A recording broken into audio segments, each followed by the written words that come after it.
দেখ কেমন লাগে, দেখ কেমন লাগে। কালকেই পার্থ চ্যাটার্জির সঙ্গে আমার কথা হলো।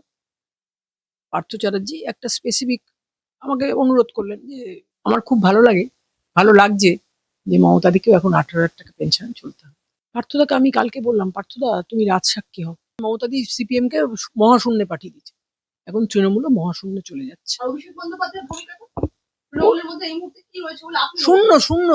অভিষেক বন্দ্যোপাধ্যায় কোনোদিনই একও ছিলেন না, একের অধিকও ছিলেন না। অভিষেক বন্দ্যোপাধ্যায় কখনো কোনো আন্দোলন করে এমপি হননি। মমতাদি নিজের হাতটা সহ্য করতে পারেন, কিন্তু সেই ছেলেটা কোথায় গেল যে অভিষেক বন্দ্যোপাধ্যায়কে একটা চড় মেরেছে? কাকলিদির ইন্টারভিউটা আমি এই 2-3 দিন ধরে দেখছি। আমাকে অনেকেই বললেন যে কাকলি ঘোষ দস্তিদার নাকি পদত্যাগ করেছেন ওই জেলা সভাপতির পদ। কাকলিদির একটু দেরিতে হলেও বোধোদয় হয়েছে। আমি যেটা অনেক আগে বলেছি, ওপেন বলেছি, কাকলিদি সেই বলার মতো হয় সাহস ছিল না বা সময় ছিল না। উনি তো ডাক্তার, প্রফেশনে ব্যস্ত থাকেন, বা কি বলবো, কাকলিদির একটু দেরিতে হলেও বোধোদয় হয়েছে। আমি হ্যাপি। কোন ব্যাপারে এই যে কাকলিদির বোধোদয় হয়েছে, বিলম্বিত বিলম্বিত বোধোদয়, একদম বিলম্বিত বোধোদয়। লাভ হবে? সে লাভ ক্ষতির হিসাব তো ভগবান করবেন। তবে কালকেই পার্থ চ্যাটার্জির সঙ্গে আমার কথা হলো। পার্থ চ্যাটার্জি একটা স্পেসিফিক আমাকে অনুরোধ করলেন যে কিছু বলিস না শোন। বললাম আচ্ছা। আমি তুমি কেমন আছো পার্থ? বলে তুই কেমন আছিস? বললাম, আমি ভালো আছি। বলে আমারও তোর মতোই অবস্থা, আমার পড়ে গিয়ে হাতে একটা চোট লেগেছে। বললাম আচ্ছা, তুমি ভালো থাকো পার্থ। আমি তো পার্থদাকে তুমি সম্বোধনে কথা বলি, তুমি ভালো থাকো পার্থ। বললো আচ্ছা। দেখো, আমি যে কথাটা আগে বলেছি সে কথাটা সবাই জানতেন, কিন্তু তারা এতদিন কেন বলেন? যাই হোক, দেরিতে হলো বোধোদয় হয়েছে। ভগবান ওদের শুভ বুদ্ধির উদয় আরো দ্রুত করুন। সমাজের একটা অংশের লোক কিন্তু বলছে যে কিছু মানুষ থাকে যারা সবসময় ক্ষমতার আস্ফালনে বাঁচতে চায়। ক্ষমতা, আপনি তো একটা সময় বিপরীত পথে হাঁটলেন যখন রাজ্যে ঘোর তৃণমূল, সেই সময় তৃণমূলের একদম একাধিক পদ ছেড়ে বেরিয়ে এলেন, দল ছেড়ে বিজেপি জয়েন করলেন। সেই গাছটা তখন কাকলি ঘোষ দস্তিদারদের কোথায় ছিল? মানে এটা কি কোথাও গিয়ে সরকারের ছাতার তলায় থাকবো এই ধরনের সুবিধাভোগী বলছেন তো অনেকে, কি বলবেন? দেখো, কাকলিদি তো একটা বড় ব্যবসা করে, মানে কাকলিদির একটা প্রফেশন আছে। কাকলিদি নিজেও ডাক্তার, আর কাকলিদির হাজবেন্ড ডক্টর সুদর্শন ঘোষদার, তিনিও ডাক্তার। তাকে একটা ইনফার্টিলিটি ক্লিনিক চালাতে হয় গড়িহাট। সেখানে তো সরকারের মদতের দরকার, বা সরকারের একটা সাপোর্টের দরকার। মদতি বলো সাপোর্টই বলো, সেটা কাকলিদি পেয়েছেন বা পান এখনো। এখন তো সরকারটাই চেঞ্জ হয়ে গেছে, বেটার লেট দ্যান নেভার। সাধারণ কর্মীদের মধ্যে একটা ক্ষোভ যেরকম দেখা যাচ্ছে, এই যে কোহিনূর মজুমদাররা যারা তৃণমূলের ছাত্র সংগঠন করতেন এতদিন, তারা তো বলছেন যে ক্যামাক স্ট্রিটে অভিষেক বন্দ্যোপাধ্যায়ের সঙ্গে দেখা করার জন্য রীতিমতো ফোনে মেসেজ করা হতো, তিনি পাত্তা দিতেন না। সকাল 11টার সময় কর্মীরা জেলা থেকে এসে 9টা অবধি বসে চলে যেতেন চোখে জল নিয়ে, কোনো দেখা সাক্ষাৎ হতো না। নতলার ওপর থেকে বলা হতো, অভিষেক বন্দ্যোপাধ্যায়ের আত্মসহায়ক বলতেন আজকে দেখা হবে না। আপনাকেও কি এগুলো ফেস করতে হয়েছে একটা সময়? না, আমি ক্যামাক স্ট্রিটে অ্যাপয়েন্টমেন্ট নিয়ে যেতাম। দেখো, সাধারণ কর্মীদের ক্ষোভ থেকেই তো, আমরা তো সাধারণ কর্মী। আমি এখন নিজেকে মনে করি আমি একজন সাধারণ কর্মী বিজেপির। আমি শুভেন্দু অধিকারীকেও যেমন আমন্ত্রণ জানাবো, শুভেন্দুকে বলবো, শুভেন্দু তুমি আমার সঙ্গে প্রসাদ খেলে আমার ভালো লাগে। শ্রমিক ভট্টাচার্যকেও সাধারণ কর্মীরা তো মানুষের মধ্যে থেকে তো কর্মীরা তৈরি হন। মানুষ তো এখন, মমতা ব্যানার্জি একসময় আমাকে বলতেন, তাহলে ওকে ইগনোর কর, ignorance is the best policy. এখন তো বাংলার মানুষই তাকে ইগনোর করছে। আর আমার খুব ভালো লাগছে, আমি তখন এক্সএমএলএ, ডেপুটি স্পিকারে কিন্তু আলাদা কোনো পেনশন নেই। আমাকে আমার বাড়ির লোকেরা জিজ্ঞেস করে, মানে আমার কাজিন ব্রাদাররা বা মাসতো ভাই বোনেরা, যে ডেপুটি স্পিকারের কোনো পেনশন নেই? বললাম না। তুই তো 4 বারের এমএলএ। না, 4 বারের এমএলএ হলো যা পেনশন, 1বারের এমএলএ হলো তা পেনশন। আমার 18,000 টাকা পেনশন। আমার খুব ভালো লাগছে যে মমতাদিকেও এখন 18,000 টাকা পেনশন চলতে হবে। মমতা বন্দ্যোপাধ্যায়ের নেতৃত্ব নিয়ে কি এখন দলের ভেতরে একটা প্রশ্ন উঠছে? কারণ রীতিমতো ফিরহাদ হাকিম দল ছেড়ে দেবেন এরকম স্পেকুলেশনের মাধ্যমে যখনই শোনা যাচ্ছে তখনই দেখা যাচ্ছে একাধিক নেতৃত্বদেরকে নিয়ে তিনি সাংগঠনিক বৈঠক ডাকছেন। কোথাও গিয়ে দলের মধ্যে কি আপনি কি বুঝছেন বাইরে থেকে? আপনার রাজনৈতিক মতাদর্শ আপনাকে কি উদ্বুদ্ধ করছে যে মমতা বন্দ্যোপাধ্যায়ের নেতৃত্ব নিয়ে কি এখন দলের ভেতরে একটা প্রশ্ন? দেখো, মমতাদিকে সবাই কিন্তু ভালোবেসে থাকে না, মমতাদিকে অনেকে ভয় পায়। ভয় পাওয়াটা স্বাভাবিক, কারণ এতদিনের একটা মুখ্যমন্ত্রী ছিলেন তো।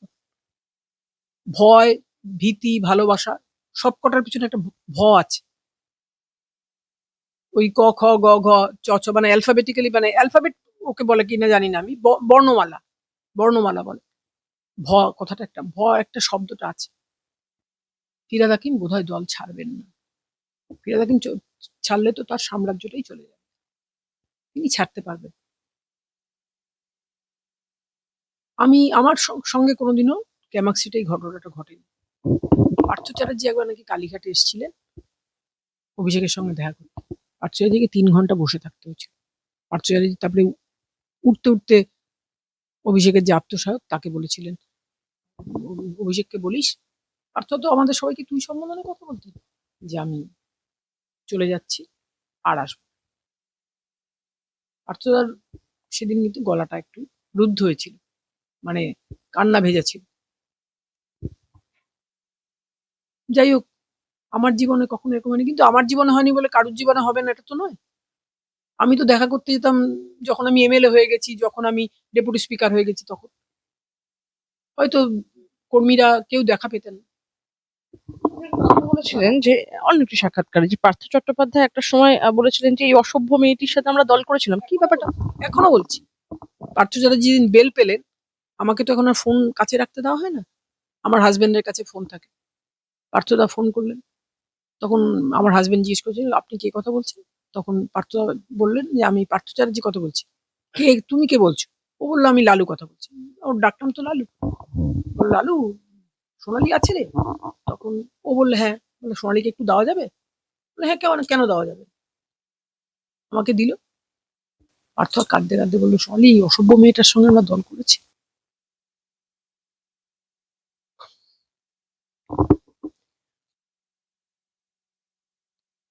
পার্থদাকে আমি কালকে বললাম, পার্থদা তুমি রাজসাক্ষী হও। পার্থ বললো আমি তো কোনো অন্যায় করিনি সোনালী, আমি কেন রাজসাক্ষী হতে যাবো। রাজসাক্ষী পার্থ চট্টোপাধ্যায় হলে তৃণমূল কংগ্রেসের লাভ এবং পার্থ চট্টোপাধ্যায়ের লাভ আপনি কি মনে করছেন? যদি স্পেসিফিক ভাবে আমি বলতে বলি। আমি রাজসাক্ষী কথাটার মানে ঠিক জানি না। রাজসাক্ষী হলে পার্থদা পার্থদা তো একবার জেল খেটেছেন, তাকে তো আর জেলে ভরা সম্ভব না। আর এখন তো সরকারটাই চেঞ্জ হয়ে গেছে। পার্থদার আর মানে পার্থদা, দেখো পার্থদার সঙ্গে তো আমাদের অনেক দিনের সম্পর্ক। পার্থদাকে আমরা খুব সম্মান করি। পার্থদাকে আর প্রাণে মারার কেউ হুমকি দেবে বলে আমার মনে হয় না। তিনি রাজসাক্ষী হবেন না খুব সম্ভব।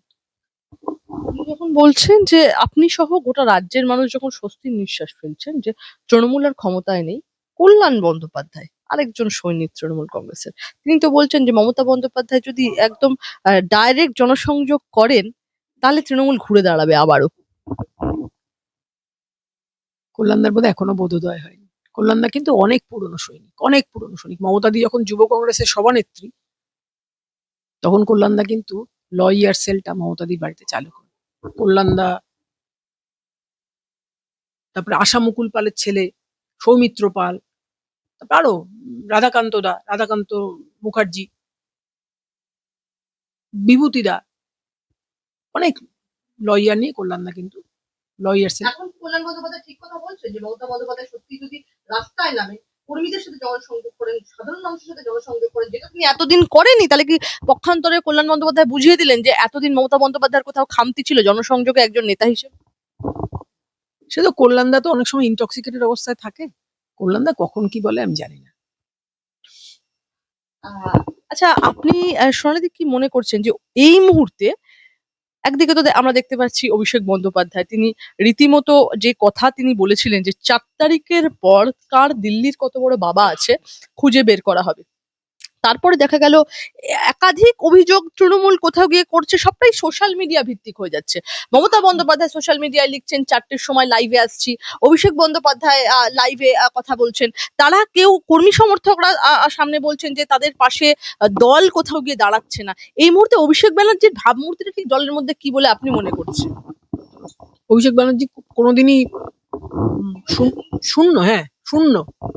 সিপিএম একবার তো সিপিএম তো 34 বছর এখানে বাংলায় রাজত্ব করেছেন। মমতাদির এই ক্ষমতা ছিল, বা মমতাদির একটা মানে কি বলবো, আমি ভাষায় প্রকাশ করতে পারছি না যে মমতাদি সিপিএম কে মহাশূন্যে পাঠিয়ে দিচ্ছে। এখন তৃণমূলও মহাশূন্যে চলে যাচ্ছে। অভিষেক বন্দ্যোপাধ্যায়ের ভূমিকাটা তৃণমূলের মধ্যে এই মুহূর্তে কি রয়েছে বলে আপনি শূন্য শূন্য। অভিষেক বন্দ্যোপাধ্যায় কোনোদিনই একও ছিলেন না, একের অধিকও ছিলেন না।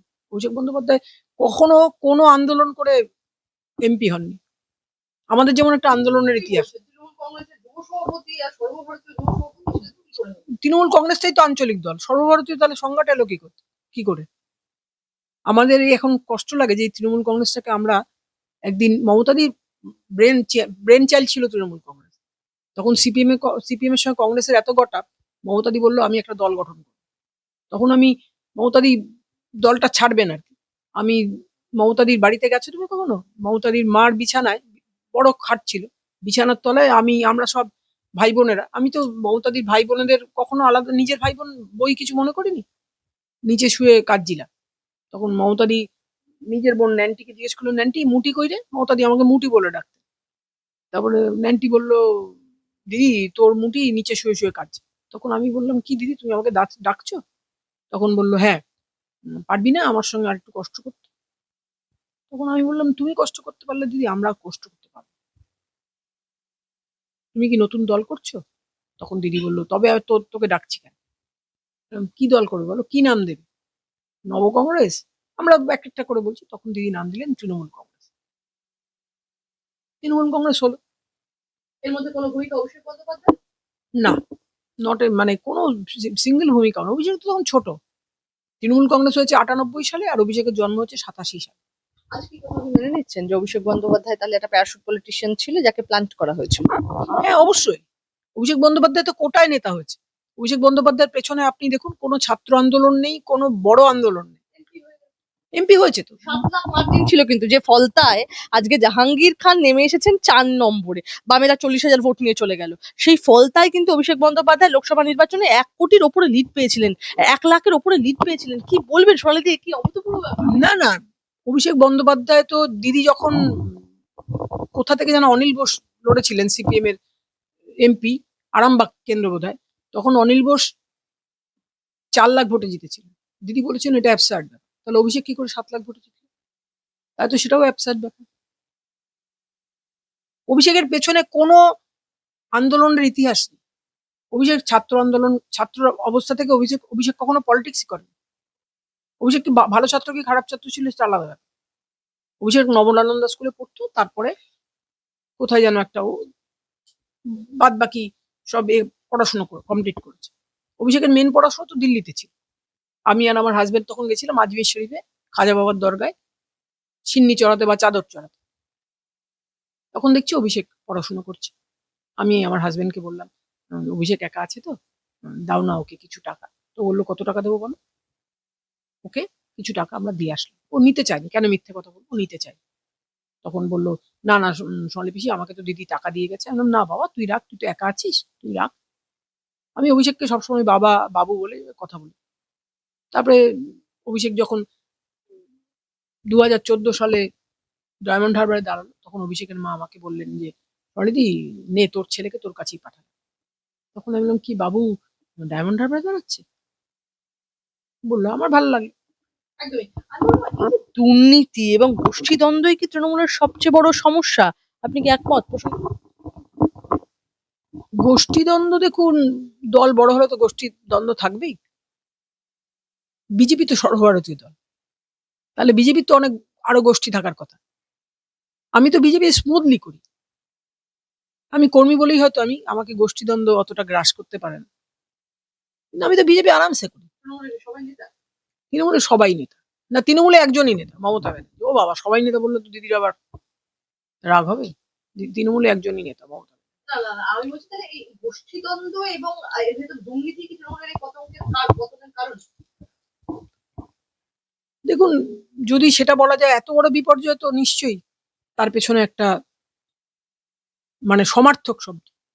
বিপর্যয় তো আর একদিনে আসে না। বিপর্যয় এই কোনগুলো ফ্যাক্টর হলো আপনার মতে? আপনি এত স্পেকুলেট করছেন, রোজ খবর দেখেন, একটা খবর মিস করেন না। আপনি কি মনে করছেন যে তৃণমূলের এই বিপর্যয় কি করে হলো? মানে যদি সিরিয়াল বাই সাজানো হয় ক্রোনোলজিক্যালি। প্রথম হচ্ছে অভয়া। আমাকে আমার মেয়ে বলে, আমার মেয়ে তো এখন একটু বড় হচ্ছে, মা আজকে জানো তো, অভয় বলে না, মা জানো তো আজকে তিলোত্তমার জন্মদিন। বাবা তুই উইশ করিসনি? বলে মা আমি তিলোত্তমার জন্মদিনে উইশ করবো না, তাই হয়? আমি তখন ওকে কাছে রেখে বলি, বাবা এখন তিলোত্তমা তো আকাশে, এখন হয়তো মমতাদি রাত্রে ঘুমাচ্ছে। মমতাদিকে বলে হয়তো তিলোত্তমা যে, মমতাদি একটু কি, আমাকে তো তুমি বিচার দিলে না, দেখো আমি আমার বিচার কিভাবে পেতে হয়। বিচার কি অভয়া বিচার পেল আজকে তৃণমূলের পতনে? নিশ্চয়ই ৩ জন IPS অফিসারকে বর্তমান মুখ্যমন্ত্রী সাসপেন্ড করেছে। তাকে আমি, তিনি আমার ছোট, বয়সে ছোট, তাকে আমি হাত জোর করে প্রণাম করি। আপনি যে দীর্ঘদিন তৃণমূলে ছিলেন, আজকের তৃণমূল আর আগের তৃণমূলের মধ্যে সবচেয়ে বড় পার্থক্যটা কোথায় দেখেছেন সোনালি? আমরা যখন প্রথমে তৃণমূল কংগ্রেসটা করতাম, তখন সেটা কিন্তু একটা মূল্যবোধ ছিল। দিদি কিন্তু, আমি আজও বলছি বিজেপির একজন কর্মী হয়ে, দিদিকে কিন্তু আমরা কখনো, দিদির ব্রেন চাইল্ড ছিল কিন্তু তৃণমূল, দিদিকে কিন্তু আমরা কখনো হাতে পয়সা নিতে দেখি। আমি একদিন দিদির সঙ্গে মালদা গেছি, মালদা ইংরেজ বাজারে পুরসভার চেয়ারম্যান তখন ছিলেন কৃষ্ণেন্দু নারায়ণ চৌধুরী। তাকে সবাই ভালোবেসে হোক সম্মানে হোক কিষান দা বলে রাখত। তিনি একটা প্যাকেট দিলেন, তখন তৃণমূল কংগ্রেসটা সদ্য শুরু হয়েছে। তখন দিদি বললেন যে, কি আছে কৃষ্ণেন্দু এতে, কিষান কি আছে? কৃষ্ণেন্দু নারায়ণ চৌধুরী বললেন যে, দিদি দল করতে গেলে তো পয়সা লাগে, এটাতে 50,000 রুপিস আছে। দিদি বললেন মুটিকে দিয়ে দাও। আমি তো 50,000 টাকা ভাবতেও পারছি না। না না কিষান দা আমি নেবো না। কিষান দা বলে, সোনালিদি তুমি নাও, দল করতে গেলে পয়সা লাগে। তারপরেই দেখলাম উনি ফিরে আসলেন মালদা থেকে, মানে দিদি ফিরে আসলেন কিছুদিন বাদেই লোকসভা নির্বাচন, 48 hours বিফোর পোল। তখন দেখলাম মালদারই বিশ্বজিৎ বলে একটা ছেলে আসলো। দিদি আমাকে বলছে, সোনালিদি মমতাদি আছেন? দিদি আছেন? বললাম আছেন, কিন্তু দেখো বিশ্বজিৎ, 48 hours বিফোর পোল, দিদি একটু বিশ্রাম নিচ্ছে। দিদির বাড়িতে তুমি গেছো কিনা জানি না, দিদির গোটা বাড়িটা বাইরের বারান্দাটা পর্দা দিয়ে ঘেরা। দিদি পর্দার পিছনে কিন্তু দাঁড়িয়ে দিদি শুনছেন। দিদি বললেন, সোনালি বিশ্বজিৎ এসছে না? তখন বিশ্বজিৎ আমাকে বলছে, তুমি বললা কেন? ওরা তো বাংলা ভাষায় কথা বলে, তুমি বললা কেন দিদি নাই? আমি তো বলিনি দিদি নেই, বলেছি দিদি আছে, কিন্তু 48 hours বিফোর কোড দিলি বিশ্বজিৎ, দিদি এখন বিশ্রাম নিচ্ছে। বললেন, দিদি এটা টাকাটা না আমরা সহকর্মীরা মিলে চাঁদা তুলে দিয়েছি, 5,000 টাকা আছে। দিদি যে বিশ্বজিৎ যে দিদিকে দেখতে পেলো, দিদির পা ছুঁয়ে না নমস্কার করে জিভে ঠেকান।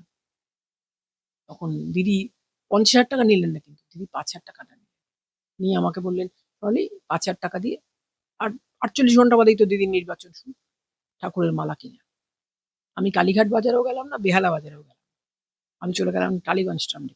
টালিগঞ্জ টাউনে তো একটা বড় ফুলের বাজার বসে, আমাকে 5,000 টাকার ফুলের মালা, তো 5,000 টাকার ফুলের মালা, মানে আমাকে জিজ্ঞেস করছে ফুলওয়ালা ভাই যে, দিদি কার জন্য এই মালাটা নিচ্ছে? বললাম দাও না তুমি, আমি মালা নেওয়ার পরে আমি বলবো তোমাকে কার জন্য নিচ্ছি। দিদির বাবা তো দিদিদের ছোটবেলাতেই মারা গেছে, আমি দিদির বাবার জন্য একটা মালা।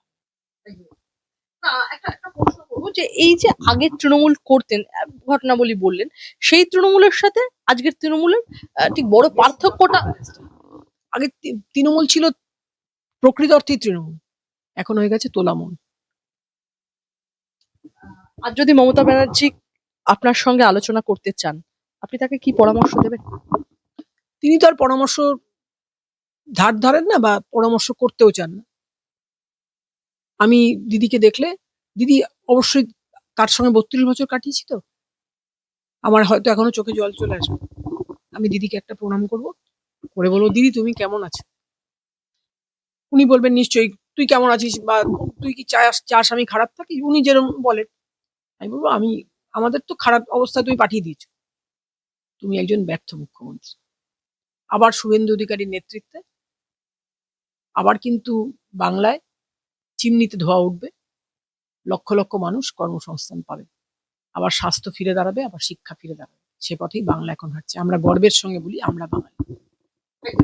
বলবো সোনালি, অভিষেক বন্দ্যোপাধ্যায়কে ঘিরে যে দুর্নীতি ও আর্থিক অনিয়মের যে অভিযোগগুলো উঠেছে, সেগুলোকে আপনি কতটা গুরুতর বলে মনে করছেন বা ইম্পর্টেন্ট বলে মনে অনেকটাই, অনেকটাই। অভিষেকের বাবা যে অমিত ব্যানার্জি, তিনি কিন্তু প্রথম থেকেই বর্ধিষ্ণু, বা কি বলবো ওটা, তার একটা অভিষেক হার্ডওয়্যার বলে একটা কালীঘাটের মোড়ে পটুয়াতলার মুখে একটা বড় দোকান আছে। যখন আমরা একটু সোনা গয়না বা কাপড় টাপড় নিয়ে বুঝতে শিখেছি, তখন কিন্তু আমি লতাকে বলতাম, মানে অভিষেকের মাকে জিজ্ঞেস করতাম যে, লতা তুই আজকে এবার কত গ্রাম সোনার কয়েন পেলি? লতা বলতো 50 গ্রাম। 50 গ্রাম সোনার কয়েন কিন্তু অনেক। আমি বলতাম, তাদের কিছু বানাবি না? বলে বানাবো। লতা কিন্তু নিষ্ক্রিয় ছিল। দেখো, 10 চক্রে তো ভগবানও ভূত হয়ে যায়। তারপরে হয়তো ওই লতাই একদিন অভিষেকের বিয়ের সময় আমি পার্সোনালি গেছিলাম। দিল্লিতে বিয়ে হয়েছিল অভিষেক। বসন্ত কুঞ্জ বলে একটা জায়গা আছে অভিষেকের, মানে দিল্লিতে। সেখানে গ্র্যান্ড হোটেল, একটা বড় গ্র্যান্ড হোটেল আছে। আমাকে লতা জিজ্ঞেস করলো, সোনালি তোর তোর জন্য কি ফ্লাইটের টিকিট কাটতে হবে? আমি তখন ডেপুটি বললাম, না বাবু, আমার জন্য ফ্লাইটের টিকিট কাটতে হবে না। আর আমার কম্পেনিয়ন হয়ে কৃষ্ণাদি চক্রবর্তী গেছিল, কৃষ্ণাদির জন্য কাটতে হবে। তখন বললেন, তাহলে কি তোরা, তুই নিজে টিকিট কেটে নিলে? হ্যাঁ। অভিষেক কিন্তু খুব সলভেন্ট একটা ঘরে। ওই যে অভিষেকের স্ত্রী যে রুজিরা নারুলা বন্দ্যোপাধ্যায়, তার শ্বশুর বাড়ি মানে বাপের বাড়ি কিন্তু খুব সলভেন্ট। তার কাকা হচ্ছেন কেডি সিং, যে অ্যালকেমিস্টের যিনি হর্তাকর্তা ছিলেন। কেডি সিং তো রাজ্যসভার এমপি হলেন, খুব সলভেন্ট। তবে অভিষেক কিন্তু দুর্নীতিগ্রস্ত। আমি তো অভিষেককে খুব ছোটবেলা থেকে দেখেছি। অভিষেক আমাকে দেখলেই ভাত ছুঁড়ে মারত। তখন আমি লতাকে সেজে বৌদি বলতাম, আমি সেজে বৌদি, ওর আমার ওপর এত রাগ কেন? তখন সেজে বৌদি বলতেন, মানে লতা বলতো যে, ওই যে আপনি আসলে দিদিকে নিয়ে বেরিয়ে যান। দিদি তখন আমাদের যাদবপুরের এমপি হিসেবে হেরে গেছেন। আর্থিক তছরূপে এত ছোটবেলা থেকে দেখলেন, এই যে আর্থিক তছরূপের একাধিক অভিযোগ উঠছে অভিষেক বন্দ্যোপাধ্যায় সম্বন্ধে, 188 নম্বর শান্তিনিকেতন যে প্লটটা, এই দুর্নীতির অভিযোগগুলো কতটা গুরুতর ইম্পর্টেন্ট বলে আপনি মনে করছেন? 188 রে হরিশ মুখার্জি রোডে যে শান্তিনিকেতন, সেখানে আমি শুনেছি এসকালেটার বসানো আছে। আমি দেখো একদমই বাঞ্ছনীয়। আমার তো এই বাড়ি, 10 বছর পরেও তোমাদের আসতে আমার বাড়িতে আমন্ত্রণ জানাবো। সেদিন হয়তো আমি আর থাকবো না, কিন্তু একটা এমপি তো অনেকেই থাকে। আর্থিক দুর্নীতি না করলে এসকালেটারের কত দাম? আমাদের বাড়িতে তো এসকালেটার।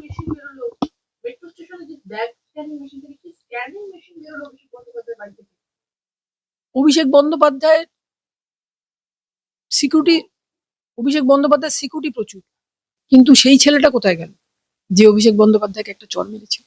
তার কি কোনো খবর নাও তো? দিদি একটা প্রশ্ন করব, এই যে এবার দিদি এবার এনফোর্সমেন্ট ডিরেক্টরও সেন্ট্রাল ব্যুরো অফ ইনভেস্টিগেশনের তদন্তে আরো বড় বড় তথ্য সামনে আসতে পারে বলে কি মনে করছেন, নাকি সিবিআই এর তদন্ত? দেখো, এনফোর্সমেন্ট ডিরেক্টরেট আমি যা বুঝি, যদি আর্থিক কোনো অনিয়ম হয় তাহলে তারা তদন্ত করতে পারে। অভিষেক তো পুরোপুরি দুর্নীতিতে ভরা, আপাদমস্তক দুর্নীতিতে ভরা। এই যে মানে সংস্কৃতি, নিয়োগ দুর্নীতির সঙ্গে কি শীর্ষ নেতৃত্বের যোগ রয়েছে বলে আপনি মনে করেন? দেখো, মমতাদি কিছু জানতেন না তা কি হয়? মমতাদি সব জানতেন, সব। সব জানতেন। একটা প্রশ্ন করব আমি, যে আমিও প্রশাসন চালিয়েছি, আমি জানি শুভেন্দুর নাম না করে খোঁচা মমতা বন্দ্যোপাধ্যায় বলছেন ওর নাম নিতে ঘেন্না করে, ওর নামটা নিতে। এই 20 দিন মুখ বুজে সব সহ্য করেছি, ভোট লুট না হলে আমরা 220 থেকে 230 আসন পেতাম, কি বলবো? দূর, এখন এটা মমতাদির বলতে হয় তাই বলছে, ওনাকে খবরে টিকে থাকতে হবে তাই বলছে। আর শুভেন্দুকে যে সবাই মাথায় তুলে নাচছে, এটা উনি দেখতে পাচ্ছেন না?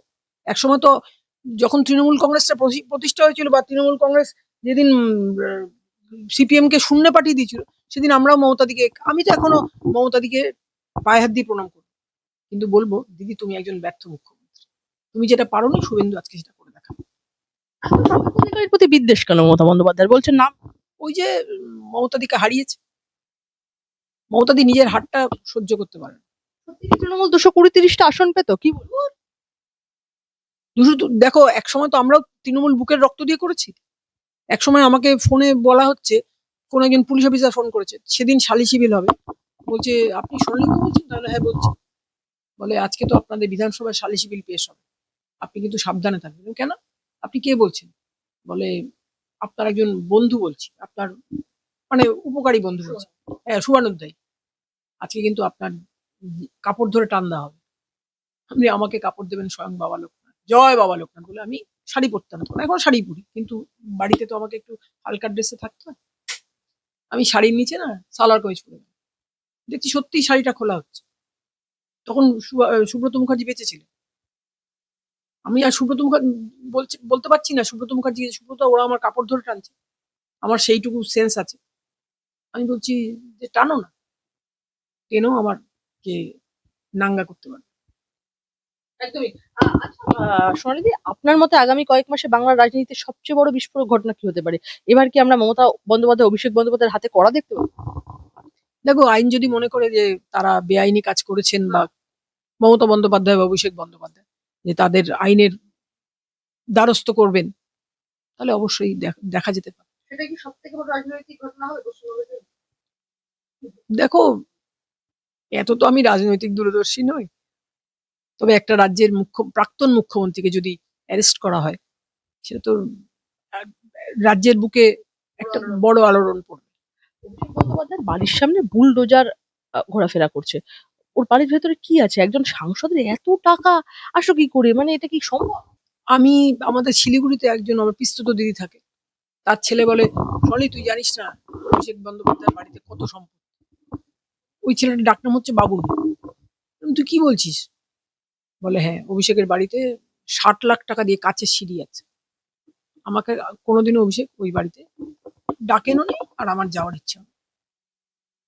যে বর্তমানে অভিষেক বন্দ্যোপাধ্যায়কে দেখে কিরকম লাগছে? আগে মানে প্রধানমন্ত্রীর থেকেও বেশি সিকিউরিটি পেতেন তিনি, জেড প্লাস ক্যাটাগরি, এখন সব তুলে নেওয়া হয়েছে ওর বাড়ির দেখ কেমন লাগে, আমাদের তো সিকিউরিটি অনেকদিন আগে উইথড্র হয়েছে, দেখ কেমন লাগে, উইদাউট সিকিউরিটি চলতে গেলে দেখ কেমন লাগে।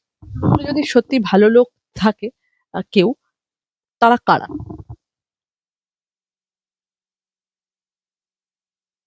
অশোক দেব, সুব্রত বক্সী, শোভনদেব চট্টোপাধ্যায়,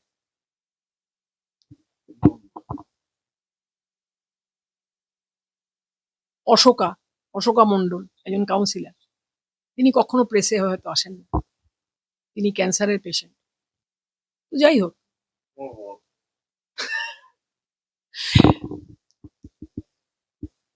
দেখো, হ্যাঁ বলো।